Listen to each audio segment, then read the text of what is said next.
there are a lot of great practices that have been established in B2B sales and B2B sales operations. What happens is when those practices start to really solidify, they can accidentally become barriers that limit our thinking. And so what was once best practice becomes common practice. But common practice isn't always best practice. As the space continues to evolve and best practices evolve more slowly, or common practices, I should say, are evolving more slowly, who are those folks that are on the edge of the best practices trying to redefine the next version of what good looks like?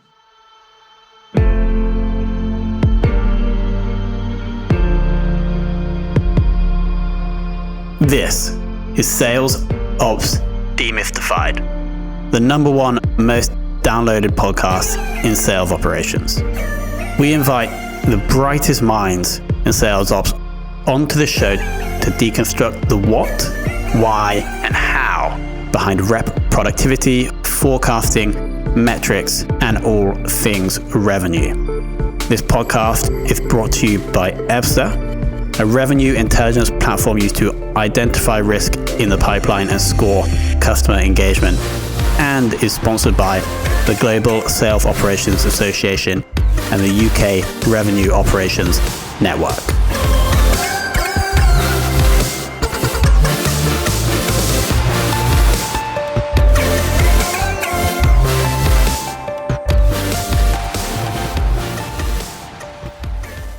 Hello and welcome to another very special episode of the Sales Ops Demystified podcast. Today, we're joined by Michael Hanna, who is Senior Director of Revenue Operations at Clio. And from my research, has over 15 years experience in the sales ops game. Michael, welcome to the show. Glad to be here, Tom. Thanks for having me. Was I accurate with the 15 years? Yeah, it depends on if you count my UPS days, which they in sales compensation, which I think is part of sales ops. So you could call it 18 years, but either way, it's enough years to have learned a couple of things the hard way. And so, straight from university, were you like, yes, I know what I want to be doing. I want to be supporting sales reps to grow organizations? Absolutely not. No, I was not that guy that when I was a kid, I wanted to be either an astronaut or a fireman or a revenue operations leader for B2B SaaS companies. That was not me. I didn't know it even existed. I kind of stumbled into it by accident, fell in love, and stayed in the game. And so that first role at UPS, that was the stumble. That was the stumble that led to the stumble. So I started at UPS in industrial engineering, coding geographic information systems. So just mapping to optimize package routes. From my expertise in data, that's what led me into sales compensation at UPS. And that was enough to open the door for my first true sales operations job at Eloqua, which is now the Oracle Marketing Cloud, back when they were 4 sales reps and marketing automation was still becoming a thing. And that was at Eloqua where I really fell in love with the combination of software as a service as a business model, as well as sales operations as a practice. And so for the last few roles, you've been combining those two passions to grow these businesses, notably Senior Revenue Operations Leader, Shopify Plus. That must have been an interesting journey. I would love to, because if we could focus in on that experience if possible, I assume the growth that Shopify Plus went through during that approximately 2 years you were at the business was pretty incredible. Were there any learnings from like scaling with an organization like that? Yeah, there were a ton of learnings. I mean, at the time, Shopify Plus was the only part of the organization that really had a commercial-facing team, an actual B2B sales cycle, and the dedicated functions behind that. So, this revenue operations team was really the first kind of revenue operations org at Shopify, which is now a much broader function. So it was a little bit of like, almost like the B2B trying to live in a B2C-ish kind of world, which, Shopify, because they have such a solid product, is a very product-driven company, and a lot of the product sells itself in a lot of ways. But when you get more into the enterprise sales space, that wasn't the case, and so it was a different paradigm. But I think there were there are a lot of great practices that have been established in B2B sales and B2B sales operations. What happens is when those practices start to really solidify, they can accidentally become barriers that limit our thinking. And so what was once best practice becomes common practice. But common practice isn't always best practice. As the space continues to evolve and best practices evolve more slowly, or common practices, I should say, are evolving more slowly, who are those folks that are on the edge of the best practices trying to redefine the next version of what good looks like?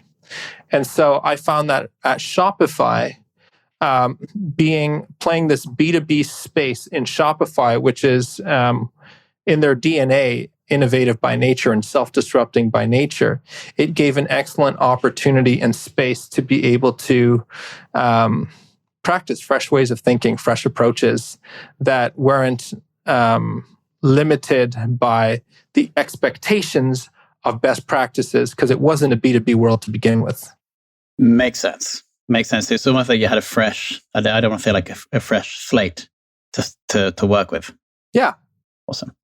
I also want to go looking at all 15 years of experience. This might be a tricky question, but I want to search for one new initiative, a new process that you implemented that had the most surprising result, whether that was to the upside or to the downside. Probably to the upside. Let's keep this positive. I love the question. 3 things. The first was when it comes to sales compensation. I had a habit of going into my own corner, designing sales compensation plans that I thought were absolutely brilliant, deploying them and having them met with a ton of resistance. What I learned through that, which felt very, very risky at the time, but now I see as a much safer approach, is to actually survey our sales reps and seek their input and their feedback on the current compensation plans. Now, you got to do that in a wise way. You can't just be like, do you like your plan? What would you like us to change? That's not going to work. But the way that we did it was to hone in on very specific areas of curiosity and frame them in exactly that way. For example, perhaps we have a bonus component that is meant specifically to drive a particular behavior. The question then is, does this bonus component inspire you to perform this behavior? Why not? And then you can phrase the question, what structures could potentially help drive that intended outcome? And so getting very specific and focused. So getting feedback on compensation and how reps want to get paid was an interesting learning and worked much better and gave them a sense of ownership over the next iteration. The second thing was when it comes to change management. In sales operations, we are constantly asking sales reps to change their habits. That is hard when you want to, let alone when you're being told to. And so from a change management standpoint, the thing that I learned that has worked really well is to tell them what's going to suck when the change comes. Actually tell them this is going to be uncomfortable. You're going to go through these stages. It's going to get worse before it gets better. It's going to feel uncomfortable. In fact, it may feel more like a disruption than a support at first, but here's the vision. Here's where it's going to lead to. Let's walk through it together and let's keep the feedback going in both directions as we go through that. And then the third thing is really to make sure you're blocking off time to do ride-alongs, to conduct observations. Don't ever think you really know what's up. Things are always changing so quickly. By the time you're smart, you're dumb again. You need to always get in the trenches and not... There's a huge difference between having a meeting and having someone tell me about what their problem is versus watching them do their job and seeing the problem in action. And what you want to do is always see the problem in action. which will help you really devise more relevant solutions. So those are kind of the three surprises along the way that I learned through some trial and error. Seeing the problem in action, getting feedback from sales reps on compensation plans, and then also, informing reps how bad it may be when a new change comes. Beautiful. And on that, I'm going to bring in our co-host, Alex, to go a little bit deeper. Thanks, Tom. Thanks, Michael. Some really interesting points there. And I think I'm going to hone in on what I thought the most interesting one was. And we'll see how far we go with it and whether we get to anything else. But I just loved your explanation of why best practices become common practices, become no longer best practices. And I just thought that is such a true thing, isn't it? We're all learning. And once, by the time we all figure out this thing works really well, it's probably not the best anymore. In fact, I'm a bit behind the curve. I was reading Predictable Revenue the last few days. And to be honest, it's not that great because it's so much been the done thing. It's now not revolutionary anymore. But like, you've got to be realistic. He wrote the playbook that we've now all taken on. And absolutely. And it's so easy, again, particularly when you stay in a business for a while, to get stuck in the same way of thinking of the company, let alone the space. So I would love to know if you've got any suggestions of where you found some what might be considered best practices that maybe aren't best practices anymore. Any ways that you've been pushing the boundaries in best practice to establish new and better ones? Honestly, for me, it's more about my network. It's about those genuine relationships of other folks who are in organizations that give some flexibility and have the courage to experiment. One thing, for example, that I've been wanting to do for years, but haven't yet found the space, I still hope to, is to eliminate compensation plans altogether. I think a lot of times we want to do what's right for the customer first. Compensation plans often will work against that. So that's something that I often want to experiment because it's all about the quota. It's all about hitting the number, which is absolutely critical. I mean, sales operations is there to enable hitting the number over and over again. But sometimes hitting the number short term works against hitting the number long term over and over again. And so for me, it's about learning from other professionals, having conversations like this, going deep, sharing our struggles, sharing what we're experimenting with, trading notes. I get a lot more value out of that than the excellent content that's available in other places because we get to go deep and we get to really work through the challenges. So for me, that's where I get my key learnings is from other folks in other organizations or former colleagues, and just kind of trading war stories. Great, thank you. That was a great source to build up and sustain a network, and hopefully we can be sort of adding to that conversation for people. Very interested generally around sales compensation. Actually, that was the next area I was going to go. But have you had any thoughts about what it might look like a post-sales compensation world, how that might go? So just to push you a bit further. Yeah, let's go there. All right. So let's dream a little bit and imagine what this could be like. And let's ignore for a moment, and this is going to be a ridiculous thing to say, but let's ignore for a moment this concept that sales reps are coin operated. In fact, I would challenge that concept. I think it's partially true, but largely incomplete. Many factors motivate a salesperson. More and more, folks are joining organizations secondarily to make money, primarily to solve a problem that they care about, to have an impact and to recognize their fingerprints on that impact. Well, what happens when you're faced with a situation where you can do right by the prospect or the customer, and it doesn't immediately materialize into revenue? Removing the concept of a quota and something to lose by not hitting that quota. I know we all try to position it as something to gain by hitting the quota, but really it's viewed as something to lose in most cases. Liberates that individual to focus purely on doing right by the customer, serving them well. And the natural byproduct of that will be the revenue. And so a lot of times what we do is we put them in a situation where the customer is a means to an end. I don't fault the salesperson for that. That is the natural result of our structures that we put forward. We ask them to do that. We assume that of them when we hire them.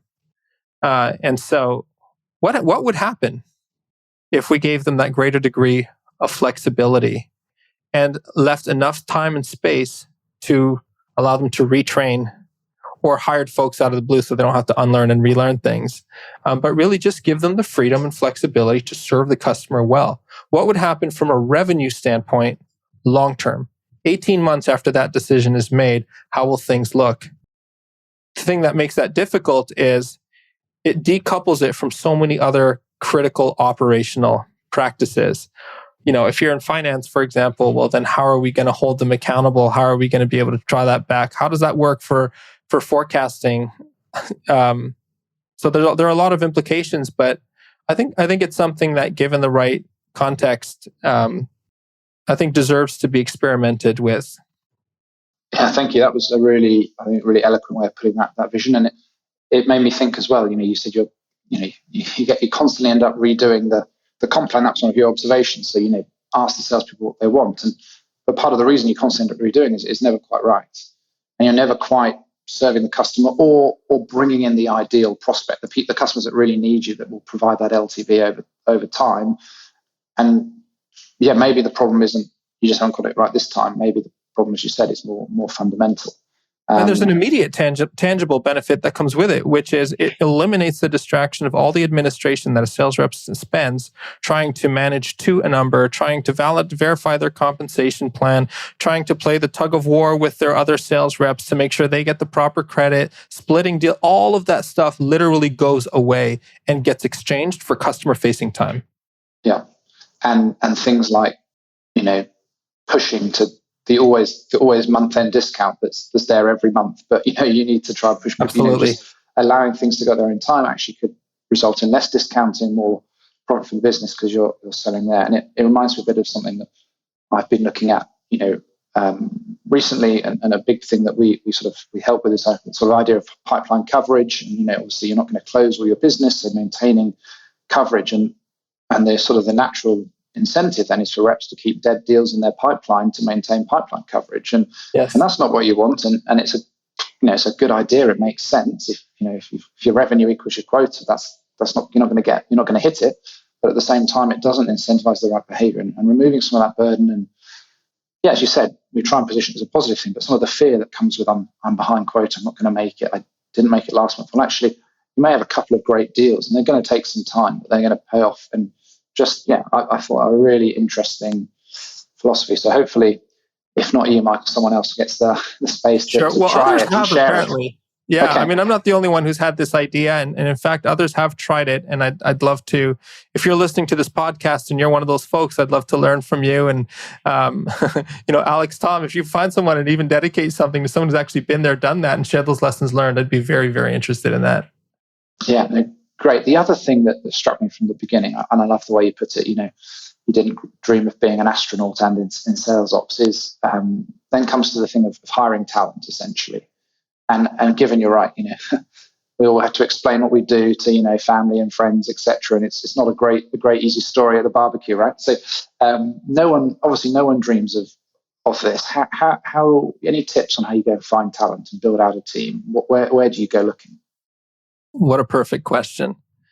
One of the things that I love about sales operations is that you can hire talent from so many different disciplines, and then folks can grow through sales operations to so many different disciplines. And so it really depends on the specific role and what you're after. I think most roles in sales ops, depending on what stage of maturity your team is in, is either a specialist role or a generalist role. And usually very much so in one direction or the other. For example, I may need someone who is deep on analytics. I may need someone who's deep on data management. Or I may have the sales ops generalist who will oversee the forecasts, maintain our CRM system, and design processes and try to improve workflows and all of that. So I think that's the first question. Is this a specialist role or is this a generalist role? If specialist, then I look in two areas. Either someone who has, of course, been there, done that, done the exact thing in another place before or multiple other places before, or who's just learned the technical skills in some other discipline, but can come into the organization. If it's a generalist role, I actually lead with passion and soft skills first, because the technical skills can be learned in any formal way or through practice. But the soft skills will often speak to the DNA of an individual. And I look for that. I look for coachability. When I'm architecting a team, a sales ops team, it's not just about the sum of every individual. In other words, the best person, if I have a 10-person sales ops team, for example, the best individual for all 10 roles doesn't necessarily equal the best sales ops team of 10. So what I would look for then is, what is that mix of specialist, generalist? Do I have, and especially as it pertains to the soft skills, where do folks fill each other's gaps? And do they have the humility that it'll take to raise their hand and say, I suck in this area, you're awesome in this area, can I pick your brain? And I want to build a team that's going to create that kind of synergy. And so I'll look for the combination. I'll often look for what's in the job description, but I'll also look at, from a soft skills standpoint, from a cultural standpoint, where do we need to challenge ourselves a little more? Where do we need to bring in fresh perspective and fresh thinking? If I'm just trying to hire 10 people that look like me, there's not going to be a lot of net new value. Thank you. That was really, really helpful. I've been seeing the power of brought someone new into our team and how they've got complementary skill sets. And not only does that make a great team, but it means that they end up training each other and you see them skilling each other, because they you can learn, and it reduces that sort of burden as you always get when you bring new hires on, of the decrease in productivity. You have to help them ramp up, because actually that burden gets split out among many. And it's wonderful, as you said, to see where a team of may not be the best 5, 10, whatever individuals, but the function of the team becomes incredibly powerful. That's incredible. Great. I think it's time, Tom, for you to rejoin us. Yes, thank you for that little masterclass. Michael, time for the most important question. Who in the world of sales ops would you most like to take for lunch? Oh boy. I would love to take for lunch. I'm gonna totally, maybe this is a cop-out, but it's an authentic answer. I would love to take for lunch the first person that used to report to me that I now report to. I would love to be able to say that I've inspired a leader to be someone who's going to surpass me in such an undeniable way. And I'd love to learn about their story. It's a beautiful answer. It took me a while to get to it in my head, but it's someone who used to manage that now has not surpassed you, but has gone far in their career. Yes. I think that's definitely not cop out. Michael, that's a wonderful answer. Are you allowed to share any names? Am I allowed to share any names? I'll be honest, I don't have specific names that come to mind. And that's a good thing, because I don't feel like there's anyone in the world of sales ops doesn't make themselves accessible. That's such a celebrity that they're not willing to share, that they're not willing to chat. I feel like there's enough of a sense of community in sales ops that folks are all accessible. So I don't feel like there's this unreachable celebrity that I dream of meeting. Again, a wonderful answer. Michael, it's clear that we've been speaking with someone with serious experience and skill set in this world. Wonderfully eloquent, almost poetic at times answers. So I want to thank you for coming on and sharing all of your wisdom with the audience. Well, thanks for the opportunity, and thanks for all of the other speakers that you bring on that we can learn from. Really appreciate what you guys are doing. Thank you.